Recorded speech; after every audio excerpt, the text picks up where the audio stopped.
He's talked about that terrorism can be a really good thing and can be really effective.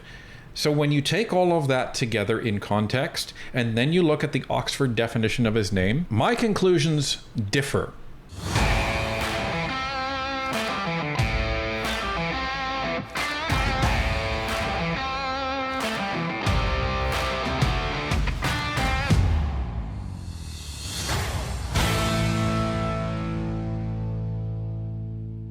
Trudeau was dealt yet another crushing blow when his newly appointed Human Rights Commissioner was forced to resign, meaning that he was fired following more than a dozen allegations that he is anti-Semitic.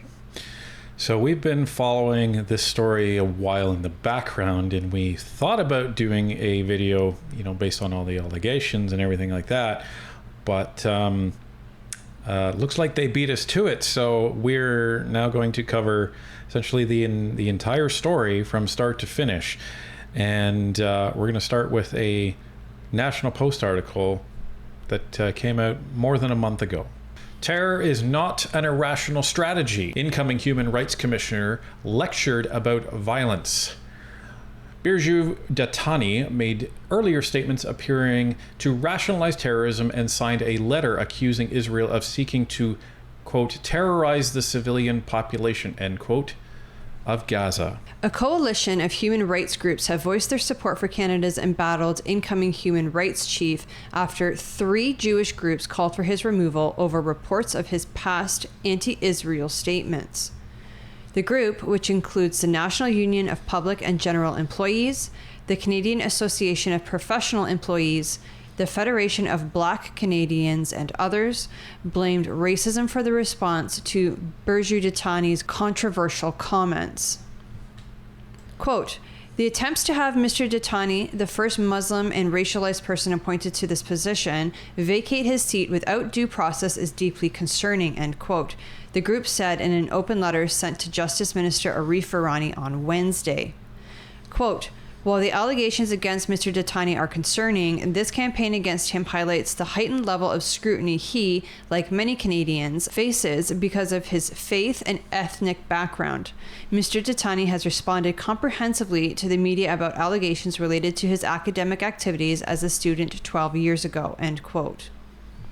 Conservative Deputy Leader Melissa Lantsman said that Jewish communities across Canada are feeling vulnerable due to the normalization of anti-Semitism in the wake of October 7th and cannot trust Dattani to be impartial. Quote, if you have to be the arbiter of racism and human rights in this country and people don't feel like they're going to get a fair hearing, then he's the wrong guy for the job, end quote, she said. Dattani told National Post last week that he was confident that the investigation would, quote, vindicate my long-standing commitment to human rights, end quote. So this is the location of just one of the controversial statements, and the article mentioned this, that he was advocating for violence. And so you may be wondering, what did he say? This is a section from one of the overviews of his lectures. The third part will look at the reasons why belligerents target civilians in armed conflict.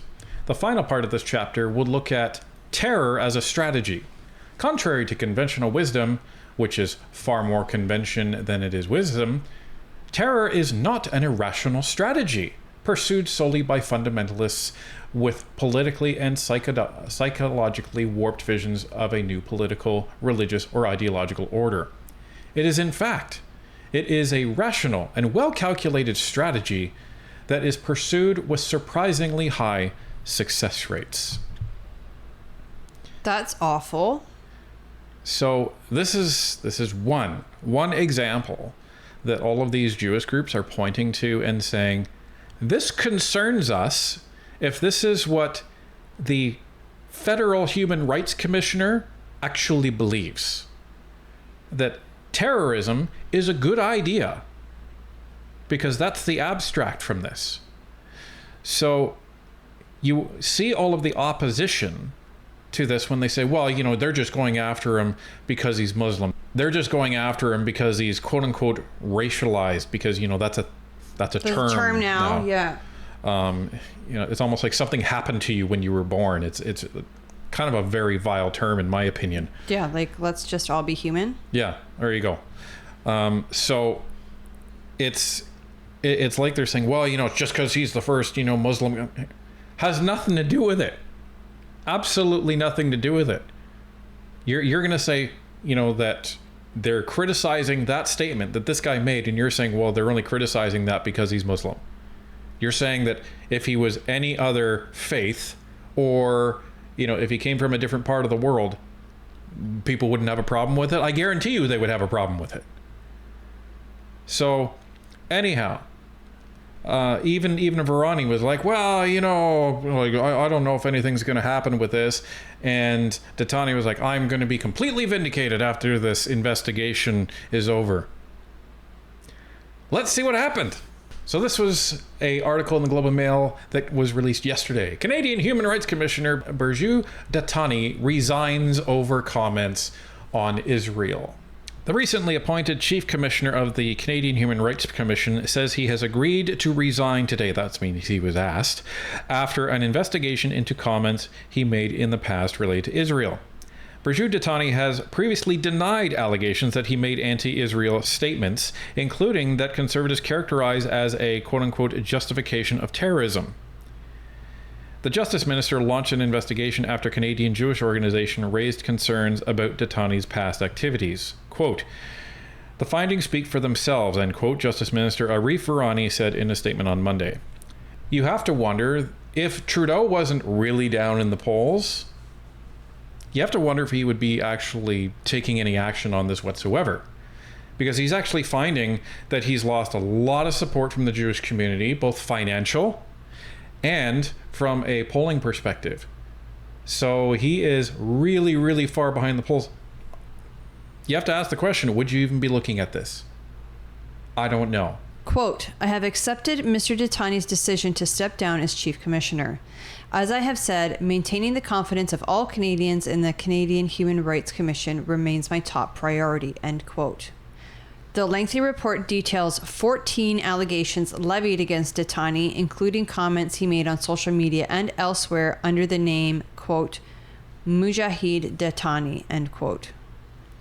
The law firm that conducted the investigation did not find any indication that Dattani harbored or harbors anti-Semitic beliefs or any evidence that he has unconscious or conscious biases towards Jews or Israelis. However, the firm did find that his explanation for not including the name Mujahid Dattani on his application and background check, quote, lacks credibility, end quote. Instead, he provided the name, quote, Burju Mujahid Dattani, end quote, despite appearing on several panels and on social media using the first name Mujahid. Quote, on a balance of probabilities and based on the totality of evidence, we find that Mr. Dattani intentionally omitted the reference to, quote, Mujahid Dattani, end quote, on the background check consent form and elsewhere, and at no time in the application or interview process disclosed that, in the past, he had used the name, quote, Mujahid Dattani, end quote, the investigative report states.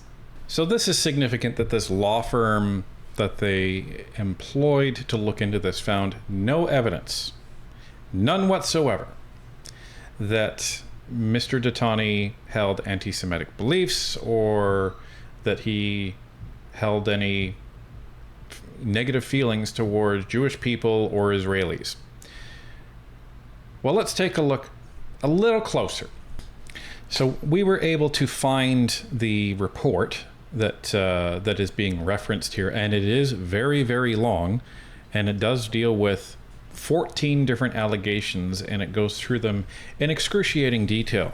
Here's an example of one of the pieces of evidence that they found. So one of the things that Dattani did prevalently is he gave lectures, and this is an example of one of the lectures of what he gave, and it was all about the whole state of Palestine and Israel and why Palestinians are oppressed, and that there needs to be something done to the state of Israel. This is another piece of evidence that was in the report, and it's an old tweet that he deleted And what he had said was that Palestinians are Warsaw Ghetto prisoners of today, equating Israelis to the Nazis of World War II. So somebody commented on that saying, so he analogizes Gaza to the Warsaw Ghetto, quote, the people who fought back in the Warsaw Ghetto resisted with tunnels, end quote. So that's your cleanup of it. Is that he then tries to say, well, no, it's just because they resisted in tunnels. Well, the ghettos weren't in tunnels. The ghettos were literally in, very packed and horrible conditions in German cities, where they would pack all of the Jewish people in, and it was deplorable conditions. They starved, they died, they were beaten, they were shot. Like it was terrible. It's amazing anyone survived that process, because eventually the vast majority of them were sent to places like Auschwitz and the other gas chambers. It was terrible. Yet you're invoking that to try and say, well, this is what the Palestinians are going through in Gaza. And in a way, you could say, sure, if that's the case, then blame Hamas, because that's who is managing the Gaza Strip, or at least was. This is another piece of evidence from the report dealing with the fact that he omitted that he used Mujahid as a first name. Now, you'll see it as a middle name here, but he is supposed to disclose any and all names that he used. So you'll see Burju Rajnikant, so that was his given first and given middle name. And then he has Burju Mujahid and Burju M as an alternate name that he used, but he never stated that he used Mujahid. You're seeing this Mujahid name come up a lot. Now, I'm glad they asked him what this name means, because it just shows up out of nowhere. So it says in the report, Mr. Dattani was also asked why he referred to himself as, quote, Burju M. Dattani, end quote, in this instance.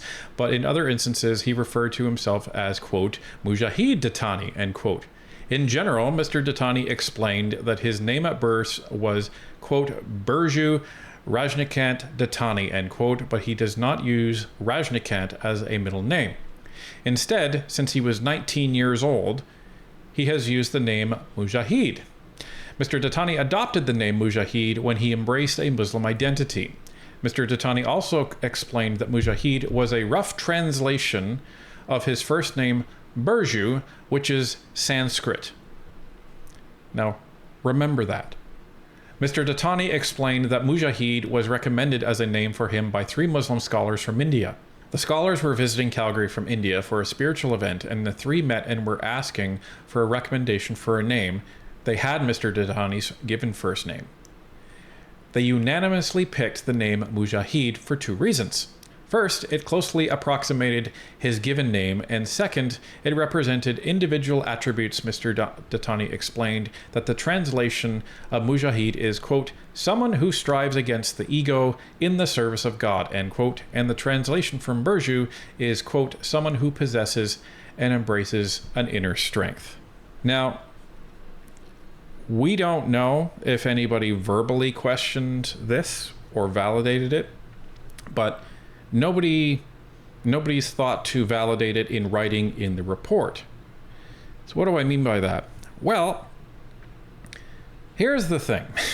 This is the translation of Mujahid from Oxford. So what they say it means is one who engages in jihad. The term does not have a necessary connection with war. In literal terms, it means, quote, one who struggles on behalf of Islam. In recent years, however, it has been adopted by those who consider themselves engaged in armed defense of Muslim lands. That's a little different than basically saying, well, someone who struggles against his ego in the service of God. To me, that's a very, very different interpretation. Let's continue. Burju he said is basically the same thing. Well, Burju, according to many, many different places that I looked, it's a name for a Hindu boy, and it translates to nice singer. Far cry from one who struggles against ego in the service of God.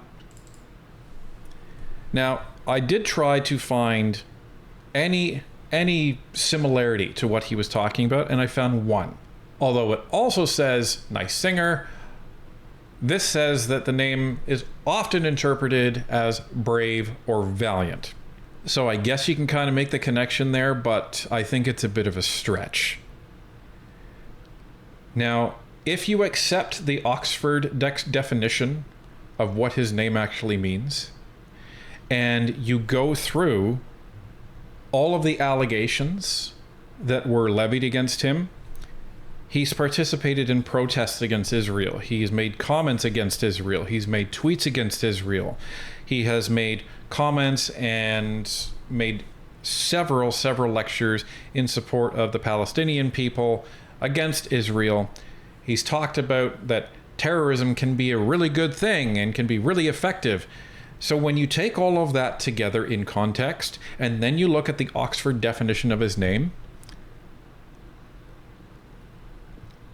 my conclusions differ from those of Varani and those of the law firm who said, we found no evidence that he harbors any negative views towards Israelis and Jewish people. Well, and if you take the Oxford definition, there's a reason why it would have been left off the application. Again, this is just speculation. We don't know for sure. But when you're given a government job like this, and Ryan had to do it when he signed up for, when he wanted to run for the Conservative Party, you need to list absolutely everything. And the fact that it was left off, I don't believe that was a mistake. Well, and that's what the report actually found, that he intentionally left it off. Yet they didn't probe as to why. And that's the part that kind of concerns me, and it makes me wonder, did you not go down that road because you didn't want to validate what all of these Jewish organizations were concerned of in the first place? It's possible. The other thing that I think is possible is that they determined, this law firm who did this report determined that the name was intentionally left off the report. And so there wasn't really a need to probe further because he's already broken the rules, because we're already going to ask him to resign. So why dig deeper? So let us know what you think, because this really stinks to us. And it's one more massive scandal that just keeps landing on Trudeau's plate. And it's a wonder that the people around him are just like, okay, we're done. We can't deal with this anymore. Your government keeps choosing the wrong people, keeps making mistakes, keeps getting embroiled in these scandals because you're so corrupt. We're absolutely done. Let's get to an election already.